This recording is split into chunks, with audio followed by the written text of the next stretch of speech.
శృతి వాళ్ళిద్దరూ కూడా జుట్టులు పీక్కున్నట్టుగా మాట్లాడుతూ వాళ్ళిద్దరూ కూడా తగువులాడుతూ ఉంటారు. దాంతో అక్కడ ఉన్న బాలు అలాగే రవి వీళ్ళిద్దరూ కూడా గొడవ పడుతూ ఉంటారు. ఇదంతా చూసి బాలు వాళ్ళ నానమ్మ శీల అయితే సత్యం దగ్గరకు వచ్చి, రే ఏంట్రా ఇంట్లో నువ్వు ఉన్నావా? అయినా 3 కొప్పులు ఒక దగ్గర ఉండవు అంటే ఇది నిజమని ఇప్పుడు నమ్ముతున్నాను. వీళ్ళు ముగ్గురు ఒక చోట ఉంటే అప్పుడంతా కూడా బాగానే ఉండేవారు. ఇప్పుడెందుకు జుట్టులు పీక్కునేలా మాట్లాడుతున్నారు?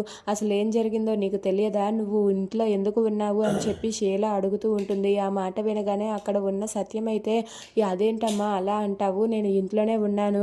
వాళ్ళకి మధ్య ఏవో అపార్థాలు వచ్చాయి అంతే అని చెప్పి సత్యం అంటాడు.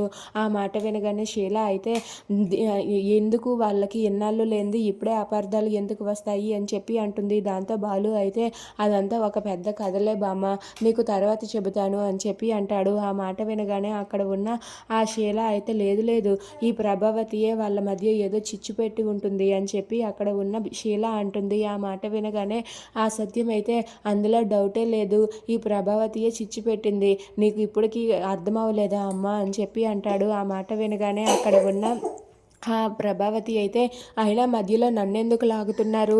నన్ను గట్ట లాగకండి, నేనేమీ చెయ్యలేదు. వాళ్ళు గొడవ పడుతుంటే మధ్యలో నాకెందుకు గొడవ, నన్నెందుకు మధ్యలోనికి లాగుతున్నారు అని చెప్పి అంటూ ఉంటుంది. అయినా ఈ పూలగంపే ఏదో చేసి ఉంటుంది, అందుకే వీళ్ళు ఇలా జుత్తులు పీక్కొని కొట్టుకుంటున్నారు అని చెప్పి ప్రభావతి అంటుంది. దాంతో అక్కడ ఉన్న బాలు అయితే, నా భార్య ఏమీ చెయ్యలేదు కానీ అందరూ వెళ్ళి తొందరగా పడుకోండి, రేపు ఉదయమే మనం బయటకు వెళ్ళాలి, అందరూ తొందరగా నిద్రపోండి అని చెప్పి అక్కడ ఉన్న బాలు వాళ్ళ ఇంట్లో వాళ్ళందరితో అంటూ ఉంటాడు.